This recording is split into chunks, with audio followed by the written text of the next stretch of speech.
I want to talk about something that we see going on in our communities. There's a lot of fear around potential discrimination, right? When determining who will or will not get treated should they contract COVID-19. Um, a lot of this information or this fear, I think, is being driven by a lot of anecdotal information versus actual factual data. I want to point out that people are working on trying to collect this factual data, including GoTo, directly asking our community through the lung cancer registry some of these questions about impact and what's going on. Others out there are working on it as well, but I want to talk about it because it's coming up a lot and more frequently with patients and caregivers alike in our community. So, Elridge, in light of ongoing media reports suggesting that rationing of care may be inevitable in some state hospitals, can you give a brief overview for us of what's been done to address this concern? Sure. So, in giving an overview, I think it's important to note what's happened. So, Congress has passed 3 COVID-19 relief packages, and the president has signed them into law. These series of critical measures aim to provide relief to our states, families, and businesses. And even with the recent CARES package, we know that within the package, it included $100 billion in funds for our hospitals, $150 billion for states and local government to focus on addressing the crisis. Unfortunately, states are still in need of more assistance with regard to relief for healthcare workers, first responders, and hospitals. So in light of the fact that hospitals are in shortage of life-saving medical equipment, beds, and staffing, concerns about discrimination and access to treatment has been a major concern in the disability community, particularly around this time of crisis. I will say traditionally, patients with disabilities have been found to experience bias and discrimination within medical decision-making, and actual examples of disability discrimination were documented in several reports released by the National Council on Disability, which is an independent federal agency. So following numerous complaints by attorneys representing them, this was discriminatory state protocols.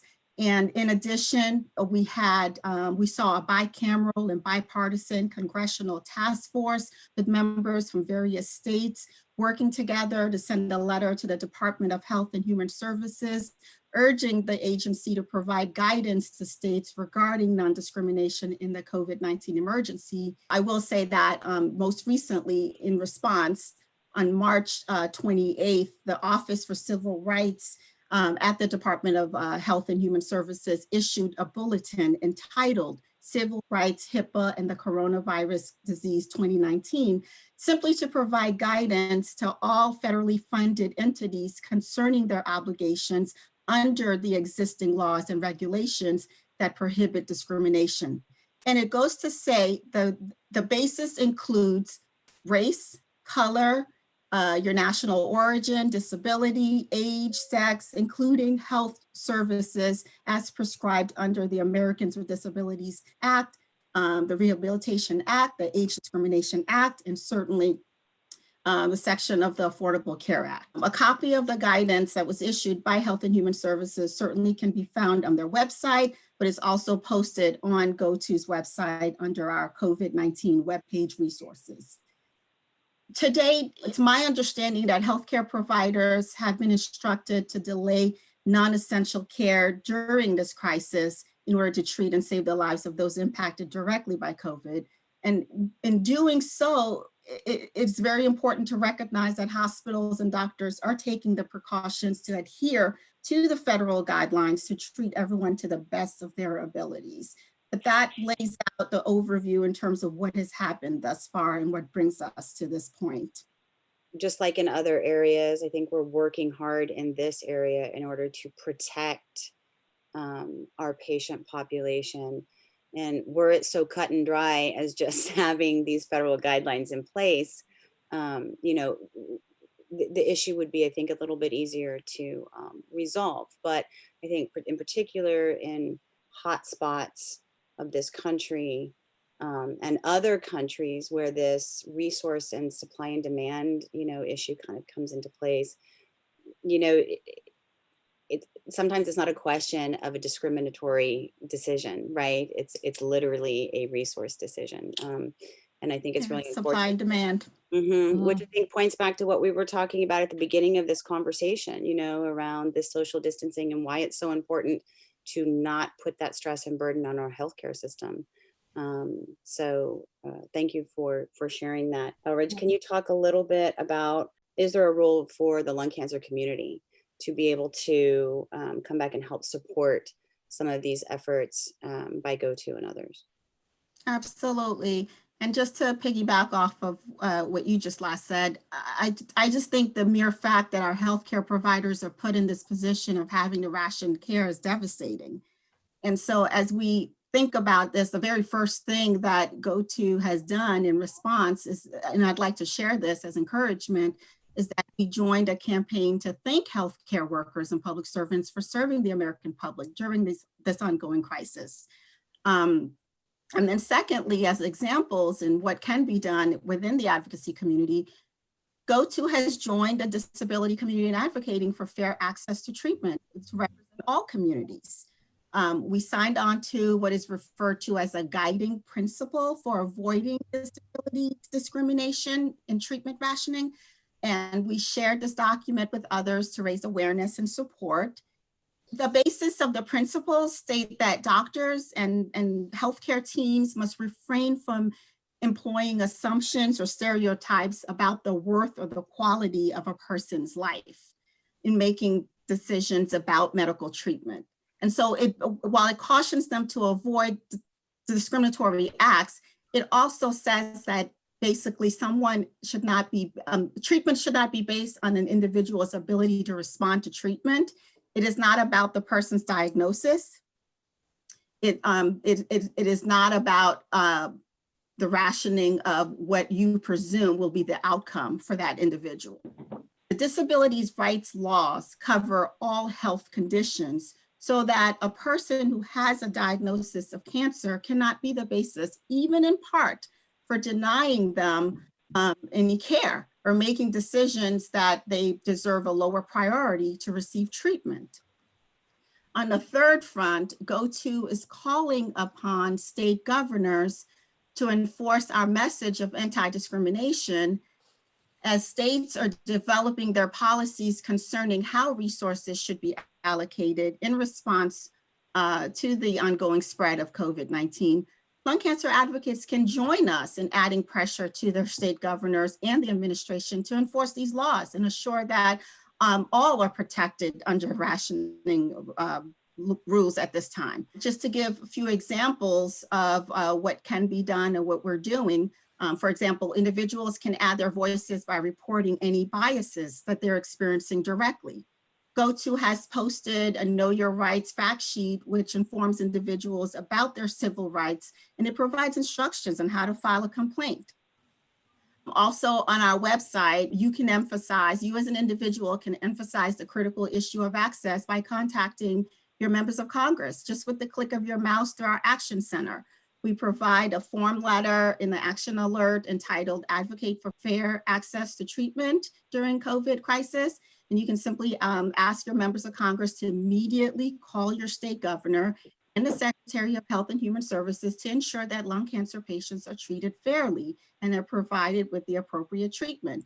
Certainly, working with Congress is not the only way, but we know that working with the federal government is a great way to advocate for so that state plans are improved and represent you and your interests. GoTo is also in the process of sending another letter to Congress to specifically request that explicit language about pre-existing severe or chronic disease or individuals with immunosuppressed conditions, in addition to disabilities, be spelled out in further guidance on COVID-19 rationing so that our community has the same assurance as all other communities.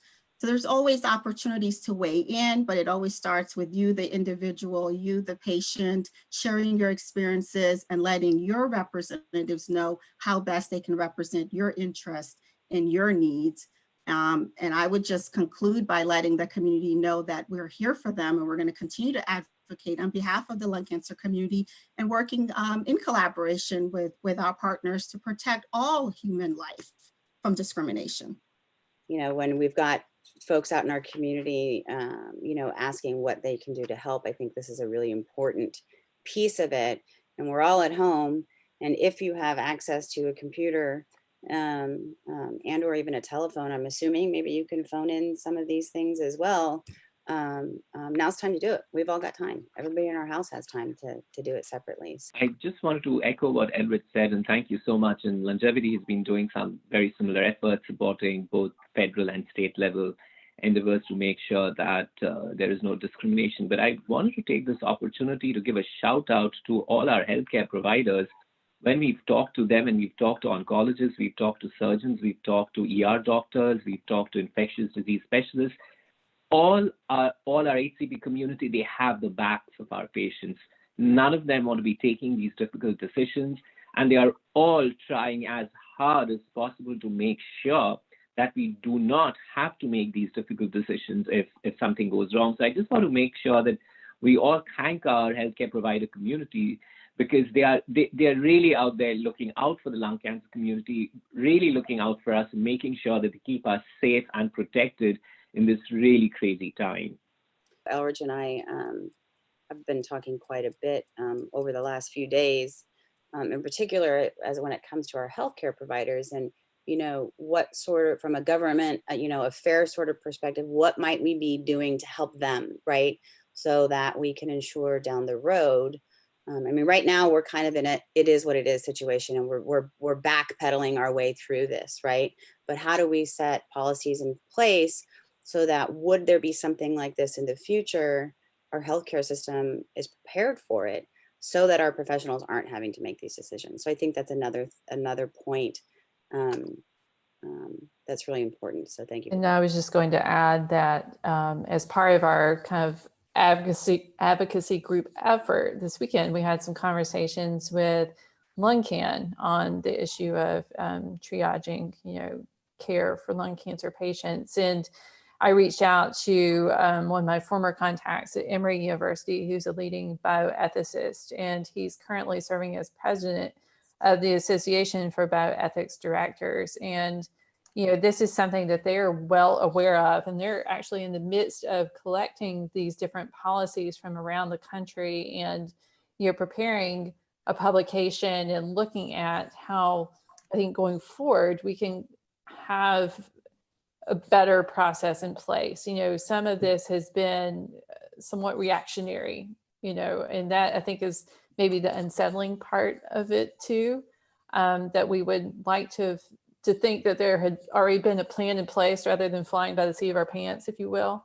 And so I think the good, you know, you always have to look for the good in these situations, is that we are learning from this. And I think that we will be stronger as a result. You know, we have to kind of get through the current crisis, but a lot of smart people are thinking very hard about this. And to Paul's point, no doctor, no nurse wants to be facing these hard decisions. And so what we can do to help them not have to make those hard decisions is social distancing and staying home and doing all the things that can help them not be in that position. From the patient perspective, you know, we're so used to having to battle to make sure doctors are aware of the latest treatments in lung cancer, and that they know targeted therapies help people live longer, that sometimes we just automatically get reactive, that they're not thinking about us. Well, in this case, to echo what Danielle said to start this conversation, this isn't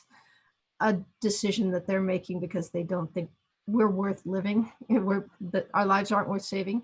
It's a resource decision. And they're faced with two people who have equal right to live, and only one of them is going to get the resource. So I was so pleased to see that the medical ethicists are active and that the disability groups are active. When we're in conversations with the oncologists, they're aware that this is a patient concern, and they're thinking about what they can do to educate the critical care providers about the changes in lung cancer survival. There's a lot of people who have our backs. Yeah. I think that's a great irony in this is that, just at the beginning of the year, we were celebrating, the encouraging news coming out, showing a decline in cancer mortality and the, progress that we were making in lung cancer as a result of immunotherapy and targeted therapies and how that was, extending, improving, saving lives for patients. And now the irony that we're facing a respiratory virus that is almost mercilessly going after the lungs. It seems like an injustice, right? Because we know that we've made so much progress, and our community is maybe uniquely vulnerable because of just how this virus happened to emerge, and that it likes the organ that we all care so deeply about.